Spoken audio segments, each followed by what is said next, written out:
Yashodanandana Braja Janaranjana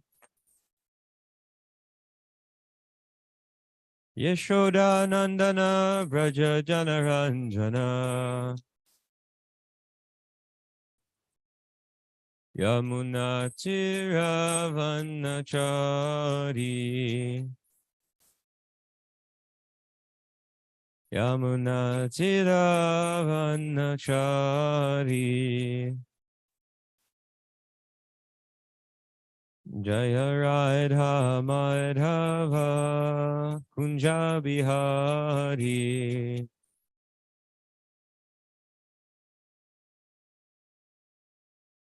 Jaya Radha Madhava Kunja Bihari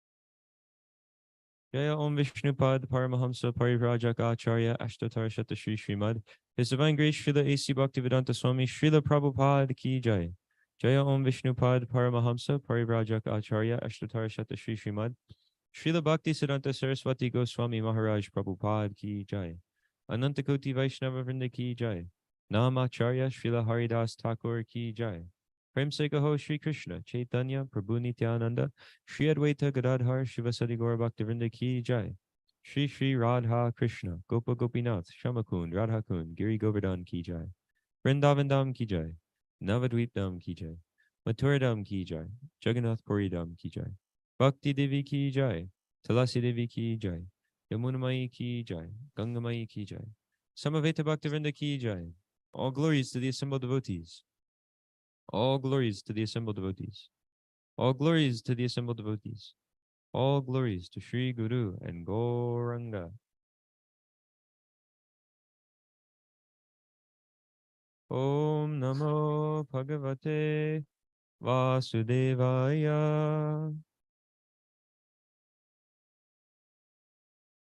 Om Namo Bhagavate Vasudevaya.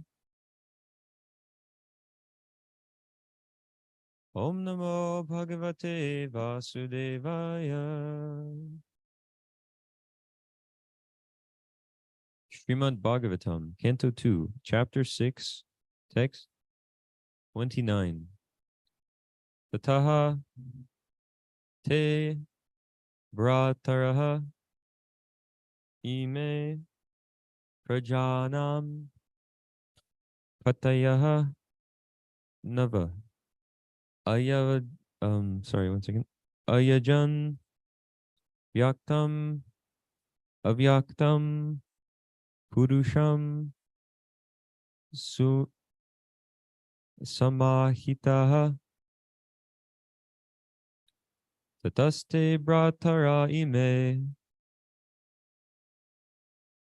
prajanam patayo nava ayajan vyaktam avyaktam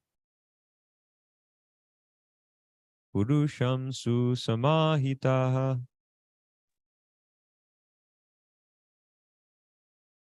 ime prajanam patayo nava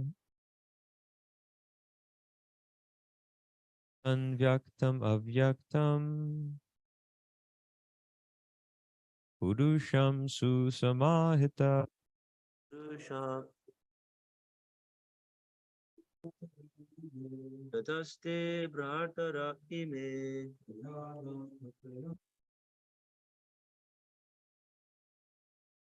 ayajan vyaktam avyaktam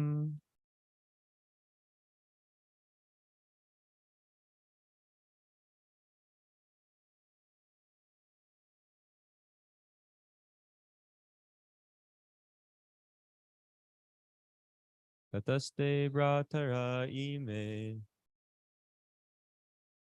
prajanam patayo nava avyajam vyaktam avyaktam Purushang Susamahitaha purusham susamahita Tataste Brataraime tataste bratara ime Rajanam patayo nava. Prajanam patayo nava. Ayam dhyan vyaktam avyaktam. Yajan vyaktam avyaktam. Rusham susamahitaha. Purusham susamahitaha. ततस्ते भ्रातर इमे Tataste bratara ime. प्रजानां पतयो नव Prajanam patayo nava.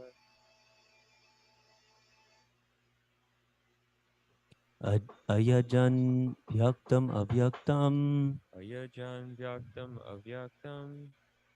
पुरुषं सुमहाहितः. Purusham susamahitaha. Ready?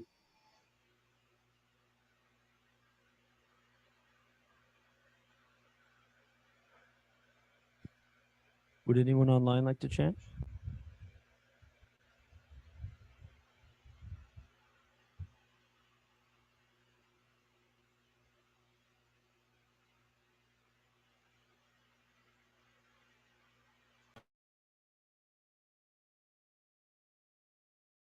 Tataha. Thereafter. Te. Your. Rataraha. Brothers. Ime. These. Prajanam. Of the living creatures. Patayaha. Masters. Nava. 9. Ayajan. Performed. Vyaktam. Manifested. Avyaktam. Non-manifested. Purusham. Personalities. Susumahitaha. With proper rituals. Translation and purport by His Divine Grace, Srila A.C. Bhaktivedanta Swami, Srila Prabhupada. My dear son, thereafter your 9 brothers, who are the masters of living creatures, perform the sacrifice with proper rituals to satisfy both the manifested and non-manifested personalities. Purport. The manifested personalities are the demigods, like the rulers of the heavenly kingdom, Indra, and his associates, and the non-manifested personality is the Lord himself. The manifested personalities are mundane controllers of the material affairs, whereas the non-manifested personality of Godhead is transcendental, beyond the range of the material atmosphere. In this age of Kali, the manifested demigods are also not to be seen, for space travel has completely stopped. So both the powerful demigods and the Supreme Personality of Godhead are non-manifested to the covered eyes of the modern man. Modern men want to see everything with their eyes, although they are not sufficiently qualified. Consequently, they disbelieve in the existence of the demigods or of the Supreme God. They should see through the pages of authentic scriptures and should not simply believe their unqualified eyes. Even in these days, God can also be seen by qualified eyes, tinged with the ointment of love of God. Om Agyana Timarandasya Gyananjana Shalakaya Chakshurun Militam Yena Tasmai Shri Guruve Namaha Shri Chaitanya Mano Bishtam Stapitam Yena Bhutale Swayam Rupa Kadamayam Dadati Swapadantikam Vandeham Shri Guru Shri Yuta Padakamalam Shri Gurun Vaishnavamscha Shri Rupam Sagrajatam Sahagana Raganathan Vitam Tam Sajivam Sadvaitam Savadhutam Parijana Sahitam Krishna Chaitanya Devam Shri Radha Krishna Padan Sahagana Raganathan Vitam Tam Sajivam Sadvaitam Savadutam Prijana Sahitam Krishna Chaitanya Devam Shri Radha Krishna Padan Sahagana Lalita Shri Vishakan Vitamscha Hey Krishna Kruna Sindho Dinabando Jagatpate Gopesha Gopika Kanta Radha Kanta Namostute Tapta Kanchana Gourangi Radhe Vrindavaneshwari Rishabhanu Sute Devi Pranamami Hari Priye Vanchakalpa Tarubhyascha Kripa Sindubhya Evacha Patitanam Pavanebhyo Vaishnavebhyo Namo Namaha Jai Shri Krishna Chaitanya Prabhu Nityananda Shri Advaita Gadadhar Shivasadi Gaura Bhaktivinoda Hare Krishna, Krishna Krishna, Hare Hare, Hare Rama, Rama Rama, Hare Hare. So the verse was, my dear son, thereafter your 9 brothers who are the masters of living creatures perform the sacrifice with proper rituals to satisfy both the manifested and non-manifested personalities. So in the purport, we were hearing that there are manifested personalities, such as the demigods and higher beings like this. It's not just that the material resources in the world are totally uncontrolled and coming from nowhere, but from the Vedic literatures, we can understand that there are higher authorities to these things, such as the rivers, the mountains, the rains, fire, wind, all of these things are being controlled by higher authorities. And they are manifested, just like us. They have a material body that is born, is around for some time, creates some byproducts, dwindles, and then eventually vanishes. But the Supreme Lord himself is non-manifested, as Srila Prabhupada describes in the purport. He has an eternal spiritual form that's not made of matter. He's made of Satchit Ananda, eternity, knowledge, and bliss. So the Supreme Lord is absolute. He's spiritual. There's no difference between him and his body. He is his body. Whereas we are different from our bodies, and that's the first understanding that's needed to understand what is going on in life. That we are to understand that I'm actually different from this body. I have this material body, and I'm situated in it like a driver on a machine. That's the first understanding of the Bhagavad Gita. So we're actually beyond this. The soul is uncuttable, unburnable, can't be moistened with water. Can't be withered with wind. That's the same, the potatoes, same prep. Do you think you can hit mute on that? If you look at the Zoom on the computer, you'll see a square with a video in it and a small blue button at the top of the square that says mute.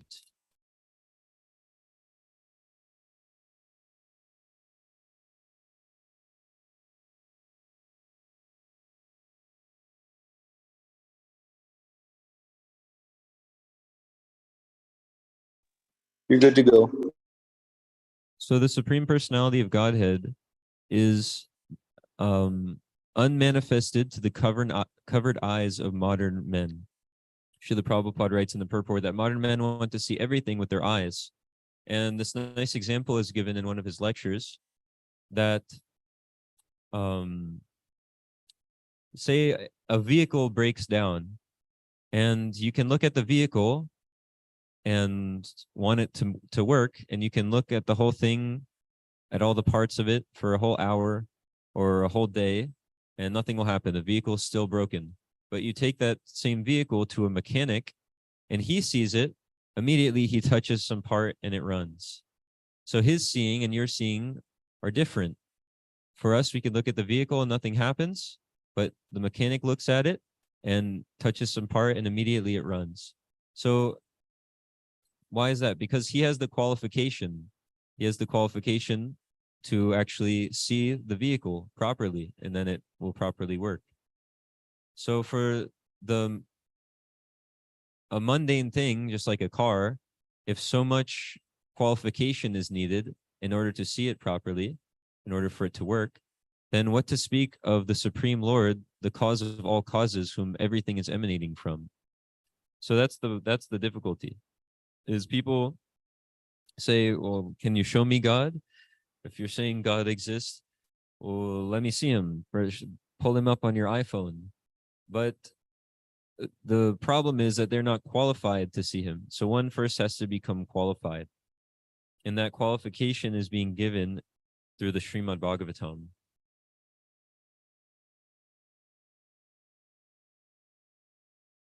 So without this proper qualification, one can't actually understand things as they are.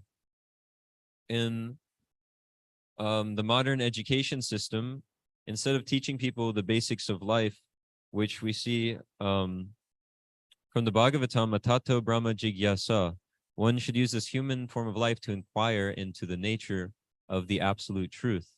They should know what is real knowledge. Who am I? What is this world? What is this body? Who is the supreme? What is the purpose of life? But people go through school for many years as a child, many years as a youth, many more years as an adult, almost their whole life, or at least half of their life. And at the end of it, they can't even answer the most simple question, who are you? Or who am I? And most of the school system, and all of the school systems, in at least in the Western world and probably throughout much of the world today, it's taught that you are just a mass of chemicals that have somehow randomly mixed together, and by chance, somehow in that mixing, you are now existing, and you're this mix of chemicals, and there's some neurons firing in your brain, and so therefore you're doing all these activities. But this is actually just a total bogus idea, just a theory. We can see if the person is just a mix of chemicals and nothing more, then when the person stops working, when the body hits the ground, we should just be able to take whatever chemical is now missing, put it back in the body, and then they'll start running again. But that doesn't happen. When it's time for someone to die, they're dead, and that's it. There's not a shot that here's the death shot. They lost this certain chemical, you put it back in, and now they're back up. There's nothing like that. And if life is just a mixture of chemicals, then a scientist who's coming up with this proposal should just be able to mix some chemicals and create life. Something basic, an egg or an ant or a mosquito, but we see no scientist has been able to do that. And also this idea or proposal or theory that life is just coming from chemicals, it's not even sensible to someone's common sense if they just think about it for a moment, because we can see a automobile, if you smash it with a baseball bat, then there's some fine or a crime. But if you smash a human body with a baseball bat, it's a much bigger deal. There's court cases, murder case. You can go to jail for your entire life. So if this idea that is being taught in school that you're just a mass of chemicals is true, then why is there the difference between smashing the automobile and smashing the human being? One, if you think about it, the automobile, you would get a higher penalty for that because more chemicals have now been disarranged. But then when the human body is smashed, it's lesser bulk of chemicals that have been disarranged. So we see there's actually a big difference between the person and some dead matter like a car. I have a Hare Krishna. comment, question. Yeah, I used to wonder about that because people would say that the most valuable thing in life is to be alive. Is that we have to keep everyone. If they lose their life, they've lost everything. So, and the impression was that it was worth thousands and millions of dollars to keep someone alive. Mm-hmm. But in reality, it didn't work out like that because they couldn't afford to try to keep everyone alive. And all this comes from a misunderstanding, not understanding how the soul is different from the body, and how actually the soul never dies. So there's really nothing to be worried about. If someone dies, it's just normal. They leave this room. Just like someone leaves this room. There's no need to lament that now he doesn't exist anymore. He's in another room. He's somewhere else. is what happens when the people are all crying. The grandfather has passed away, and someone comes in and they say, they're crying, and he says, why is everyone crying? They say, well, your grandfather passed away. No, and he's right there on the bed. They say, no, he's passed away now. Well, what passed away? Did anyone see him leave? I see him on the bed. So you could try to explain it to them.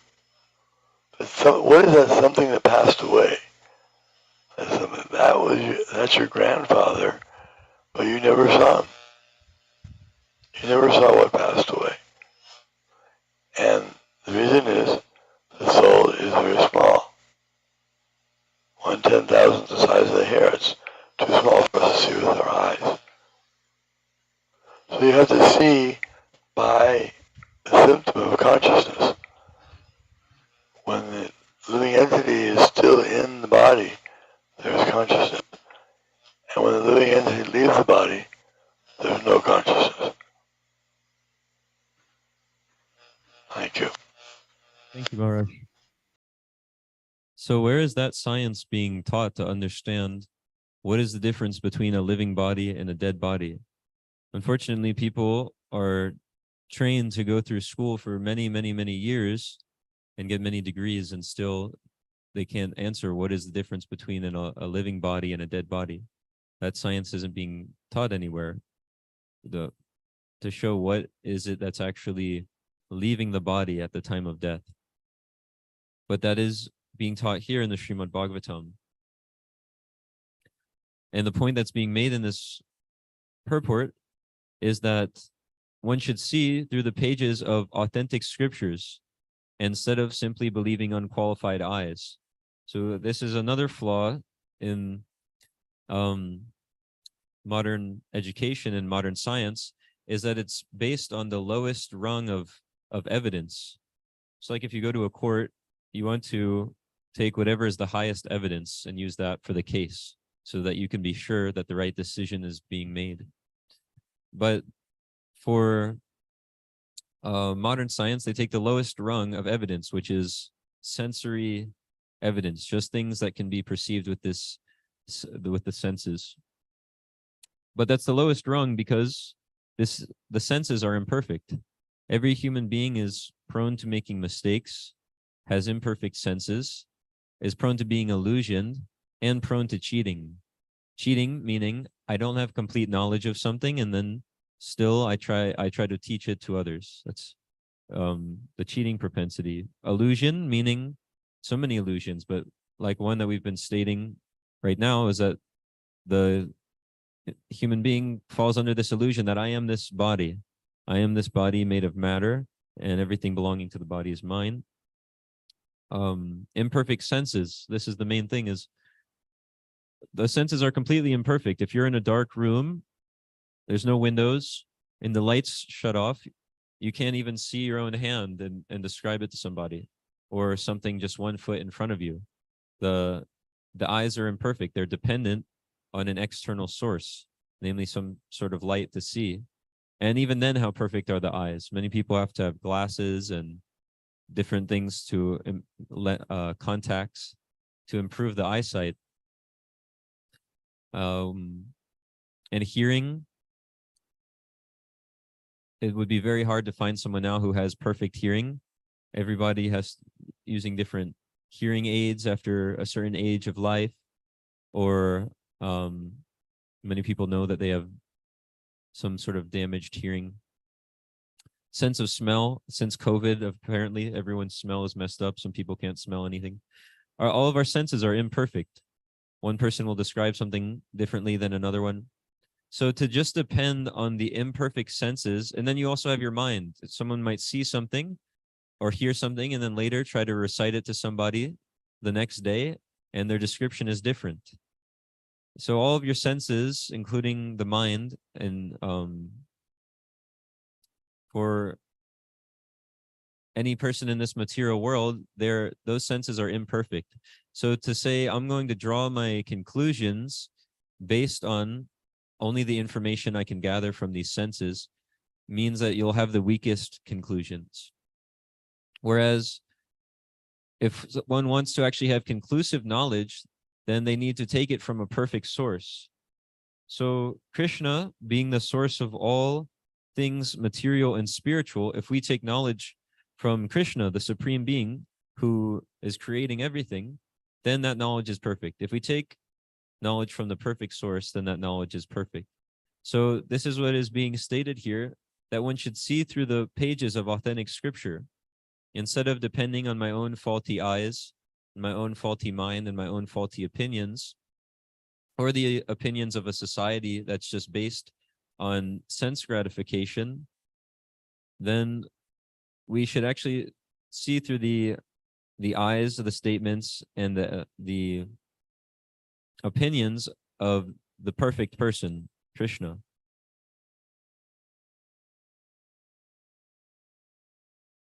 But also many people may present that, well, I don't think there's any God that's creating anything, because everything in this world, as we can tell by science now, is just coming from a big bang, and therefore everything is here. But a more intelligent person would want to know, what is the actual cause of that? What is the cause of that big bang or that explosion? Who started it? Who set off the explosion? And even that theory, we can see just to someone who has a little bit of common sense, it doesn't make any sense. The idea is that there was nothing, and from something happened to that nothing, and everything came from that. But nothing means there's nothing there. So nothing can come from nothing. But if we take knowledge from authentic scriptures and from the Supreme Personality of Godhead, Krishna, we see it's actually very sensible. It makes a lot of sense that everything is actually emanating from the Supreme Person. Not that everything is just coming from chance. This idea that the universe is just some random explosion and everything has happened by chance, it doesn't make any sense. If you take all of the parts that are needed for something complex, because we can see this universe is complex. You have the sun rising at the perfect time every day, at the perfect distance. If it was just a little bit closer, everything's burnt up. If it was just a little bit further, everything's frozen. So everything is orchestrated perfectly. You have one seed that's got all the proper information and whatever it needs to make an entire tree. And from that tree, many more seeds are coming. You've got 2 sets of each species, and they're able to reproduce without any other source or without any outside influence and make another one of that species. Everything is perfectly arranged so nicely.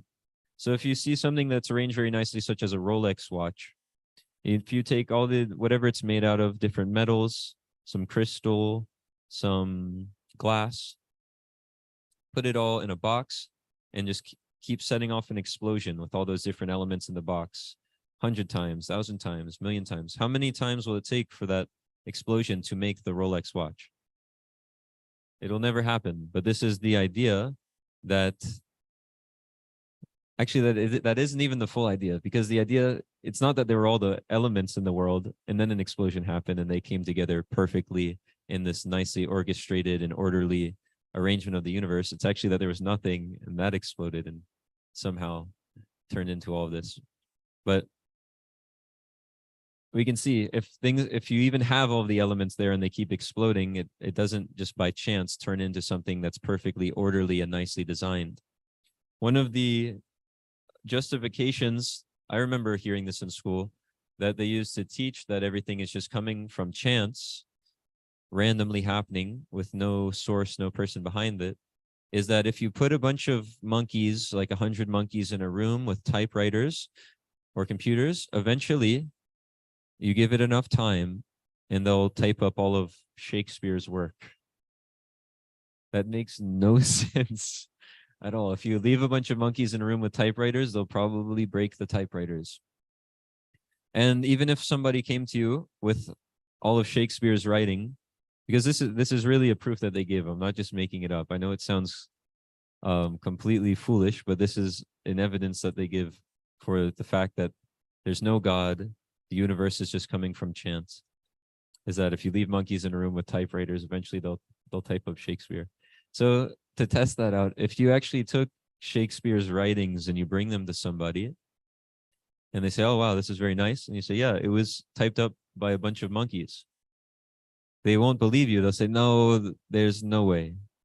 No, you won't convince somebody that this nice writing was made by monkeys. But if you tell them that there was a person who actually wrote this, a great thinker, then it makes common sense. So there's all of this organization to the universe. And we can see if we take higher knowledge from higher authorities given in authentic scriptures like Bhagavad Gita and Srimad Bhagavatam, we'll see that it makes perfect sense, that everything is not coming just by random chance. You're not just a dead lump of chemicals, and your life isn't just over after this one lifetime, but actually you're the soul in the body. That soul is a part and parcel of Krishna, and you'll be in this body as long as you want to try to enjoy this dead matter, this material world, separate from Krishna, and you'll keep changing from one material body to another. So all of this is explained very nicely in the scriptures. And when one gets these truths of reality, then they can actually act accordingly.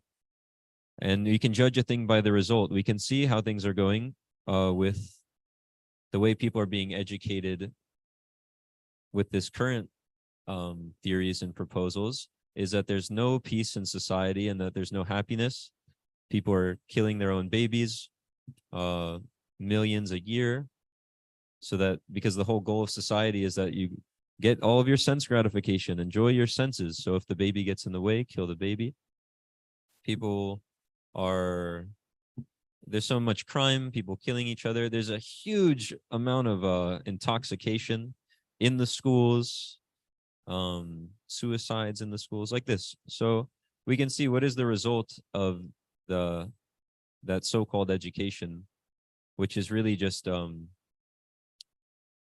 duping the people or bluffing the people, just tricking people to become an ass and go from door to door of a different corporation asking, hey, can I serve you for the rest of however long? So we can see if someone actually wants to know the truths of life instead of being tricked to just become a mindless donkey working like a cog in some place that won't actually care for them at all, they can seek the real truths of life and through higher education, which is available in authentic scriptures like Srimad Bhagavatam and Bhagavad Gita, coming from the Supreme Personality of Godhead. So are there any questions or comments? Yes, Krishna Prabhu.